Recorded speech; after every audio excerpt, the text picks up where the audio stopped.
So guys, for the first method, you want to find your Steam game, you want to right click on it, and then click on properties, and then click on installed files, and then click on verify integrity of game files. It's now going to verify your files, and then once that's been done, see if that fixes the problem. And now for the second method, you're going to click on Steam in the top left, and now you're going to click on settings.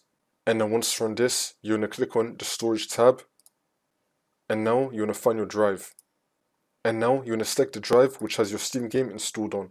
Now once you select that, you're going to click on the three dots, and then click on repair library. And then click on yes. It's now going to repair your library folder. See if that works for you. If that's still not working, then for the last method, you're going to click on the downloads tab, and now you're going to scroll down, and then click on clear cache, and then click on confirm.